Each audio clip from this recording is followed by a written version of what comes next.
The Online Safety Act quietly took effect on Friday, and remember, it's for your own good. It's about safety, isn't it? The favourite refrain of dictators and autocrats everywhere. It's to keep you safe. I'm only telling you what you can say, what you can do, where you can go and who you can associate with for your own safety. I've got your best interests at heart. It's definitely not about control. It's certainly not about silencing dissent. We're just trying to look after you. No sooner had our government put the Online Safety Act into force than they announced a new elite police squad tasked with trawling the internet for potential pre-crimes, sifting through social media, looking for any posts that happen to be anti-establishment in tone. I mean, if you criticise the state in these highly volatile times, when protests and riots are spreading across the country, you're basically inciting violence, aren't you? It's a crime. You've done a word crime. You absolute monster. Soon enough, prisons are going to be sprouting up across the country for people who said hurty words, where every convict will be forced to take a vow of silence like Buddhist monks. And hey, it's not just about what you actively post yourself. The government's new police force is going to keep an eye on what posts you've been looking at, what sort of content you've been searching for and scrolling through, and putting you on the secret naughty list accordingly. It's going to be a pretty dismal social credit score for you, I'm afraid. Comedians who once told jokes and spoke a bit of truth will now be reduced to just churning out weary platitudes, signalling their allegiance to the purity cult that has parasitised every cultural corner of this country.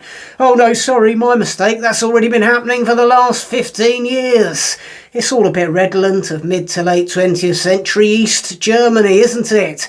A police force engaged in the pervasive surveillance and repression of the public in order to protect and preserve an incompetent and corrupt far-left regime. The new spirit of Britain is essentially shut your mouth or you'll end up in court. But hey, it's all about protecting the children. I mean, that's not really the job of the state, is it? It's for parents to protect their children. As soon as governments talk about keeping kids safe, it's just communist doublespeak for massive overreach and authoritarianism. Not much you can do about it now. It's been sneakily passed into law, I'm afraid. Just get yourself a VPN and try to stay out of prison if you can.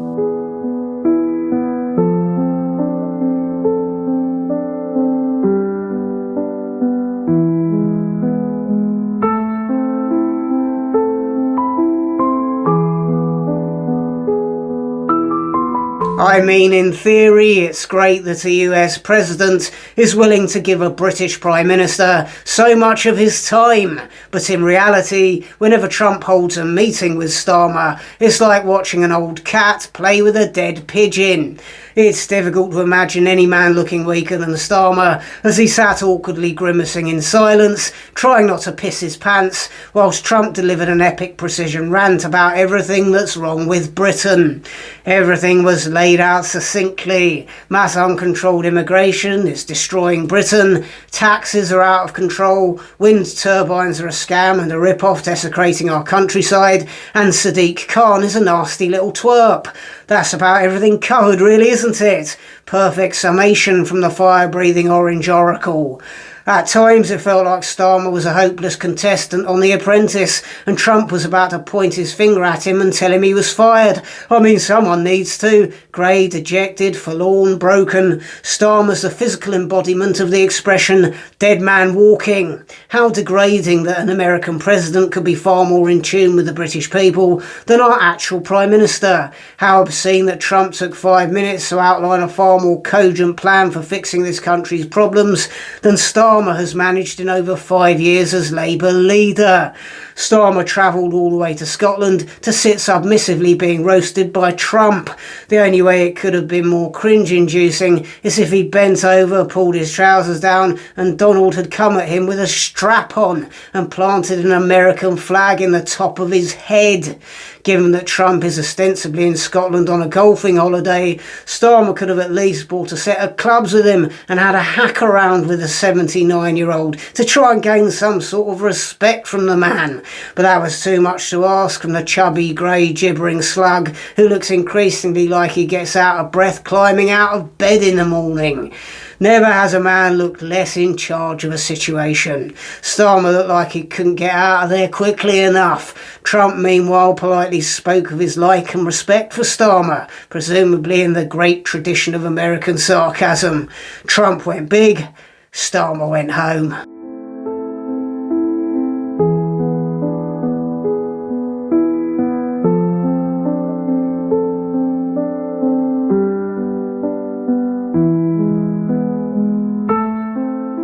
British people absolutely crippled with taxes. Public money being spunked up the wall, left, right and centre. Doctors on strike. Protests outside migrant hotels. New online laws suppressing free speech. There's never been a better time for me to wade into the Israel-Palestine conflict. Many people would argue that I should probably focus on some of the enormous issues blighting this country. But there's no chance of fixing any of that, so I thought I might as well do some virtue signalling on the world stage. I've made very clear that I will recognise Palestine as a state, unless Israel agrees to an immediate ceasefire, ends the humanitarian crisis in Gaza, and supports a sustainable peace process. I think we can all agree that's bound to sort everything out, as I am hugely respected throughout the international community. Not only that, it's also going to send my approval rating with Muslim communities across Britain absolutely skyrocketing, which means lots of lovely votes for me at the next election. We must win by any means necessary. If that means making my wife wear a niqab, so be it. My ultimatum to Israel also sends a clear message to far-left types throughout the UK that I hate Jews just as much as they do. It's a win-win situation. This is just the distraction that was needed after Donald Trump thoroughly humiliated me at Turnberry, whilst I sat there impotently nodding along and trying not to soil myself. If I'm honest, it wasn't my idea to recognise Palestine as a state. I got the idea from Sadiq Khan. He's my friend. Humanitarian catastrophe, change is coming, fixing the foundations, tough choices, further and faster, stronger and more secure, delivering for British people, island of strangers, one in, one out, shake it all about, smash the gangs, more money in your pocket, £22 billion black hole, cleaner energy, better jobs, coalition of the willing, release the sausages, war-fighting readiness by 2034, very proud history of free speech, far-right thugs, fantastic Netflix documentary, free school breakfasts for all trans women, no place for racism in football, my father was a toolmaker, all donations welcome, cash preferred.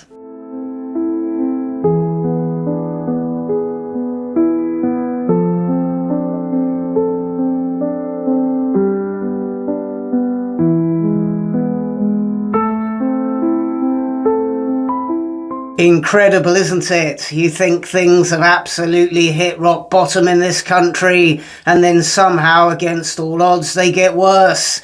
We thought it was just our freedom of speech that had been snatched away from us here in the UK, but it turns out our freedom of movement isn't looking much better. At the busiest time of year for air travel, all of Britain's major airports were shut down for most of the day yesterday due to a technical glitch with air traffic control. Hundreds of fat purple-haired DEI hires gathered around the computer banks at the control centre, collectively farting into an airless room, but couldn't work out how to fix the problem, so just gathered in a circle waving rainbow flags, did some gentle breathing exercises, had an open discussion about colonial reparations and the gender pay gap, and in the absence of anything better to do, recorded a special dance for TikTok. Heathrow, Gatwick, Manchester, Edinburgh, they were all out of action, ruining thousands of people's holidays that they'd saved all year for and wasted 2 precious weeks of annual leave on.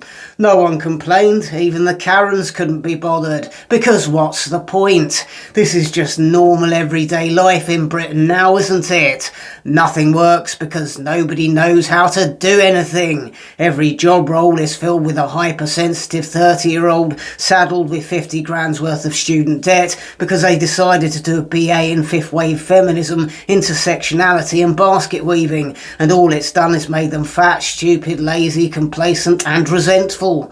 Also, nothing in this country is funded properly because half the nation is on PIP benefit payments, everyone in the public sector is on a grossly inflated salary and pension plan, and greedy shareholders in private companies are draining all the profits in dividends, pissing off to live in Dubai and leaving the depleted companies to quickly turn to shit and die.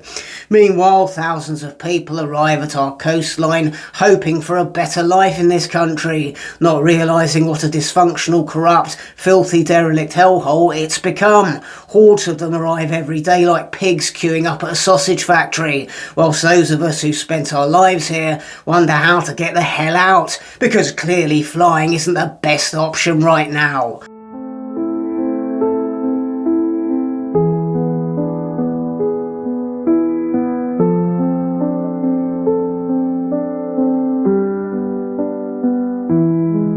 Every day we edge one step closer to the end of civilization, don't we? Trump has just moved a couple of US nuclear submarines closer to Russia after having a slanging match on social media with former Russian President Dmitry Medvedev. Trump issued an ultimatum for Russia to end the Ukraine war by the 8th of August or face severe tariffs. Medvedev responded by saying, "Each new ultimatum is a threat and a step towards war." Then Trump started shuffling his nuclear submarines about. And yet, nobody's too worried about any of this, because at this point, mutually assured destruction seems like the best option, to be fair. Most of the world's in an absolutely horrific state in all sorts of ways. Some would say beyond repair. Why bother trying to fix it? Destroying most of humanity and everything we've built and starting again from scratch is beginning to feel more and more appealing. No traffic jams or queues anymore. Don't have to worry about what to wear in the morning. Just slip on the hazmat suit and get on with your day, trying to dodge the angry hordes of feral white liberal women who now roam the land, screeching that they're the biggest victims in all of this. No money, no taxes, back to basics, bartering cans of baked beans for a ride on the back of a mutant badger. No more illegals turning up in dinghies because the channel's turned into a neon toxic soup full of giant irradiated killer sea bass.